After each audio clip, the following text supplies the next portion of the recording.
বিশ্বকাপের মঞ্চে আরেকটি রূপকথার জন্ম দিল কেপ ভার্দে। 2010 সালের বিশ্ব চ্যাম্পিয়ন স্পেনকে গোলশূন্য ড্রয়ে আটকে দিয়ে ইতিহাস গড়েছে আফ্রিকার ছোট্ট দ্বীপ রাষ্ট্রটি। আর এই অবিশ্বাস্য সাফল্যের কেন্দ্রবিন্দুতে ছিলেন 40 বছর বয়সী গোলরক্ষক বুজিনিয়া।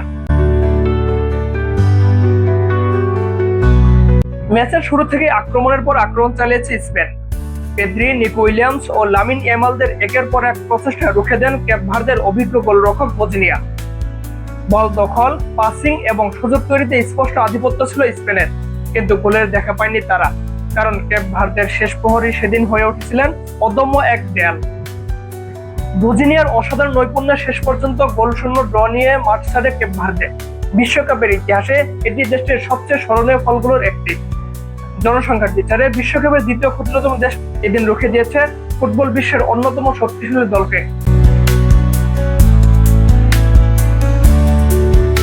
তবে নাটকীয়তা শেষ বাঁশির পর ম্যাচ শেষ হতেই হাঁটু গেড়ে বসে পড়েন বুজিনিয়া। কিছুক্ষণ পর দুহাত দিয়ে মুখ ঢেকে কান্নায় ভেঙে পড়েন তিনি। ছুটে আসেন সতীর্থরা, জড়ে ধরেন নিজেদের নায়ককে।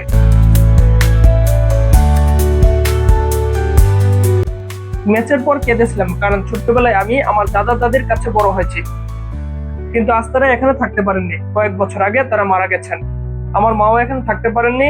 ভিসা সংক্রান্ত জটিলতা ও অর্থের অভাবে সবকিছু করা সম্ভব হয়নি। বুজিনিয়ার এই আবেগ ছুঁয়ে গেছে পুরো ফুটবল বিশ্বকে। বিবিসির বিশ্লেষক প্যাট নেভিন তাকে ম্যাচের প্রকৃত নায়ক বলে আখ্যা দিয়েছেন। সাবেক ইংলিশ ডিফেন্ডার লি ডিকসনও বলেছেন, বুজিনিয়াকে কাঁদতে দেখে নিজের চোখে জল এসেছিল।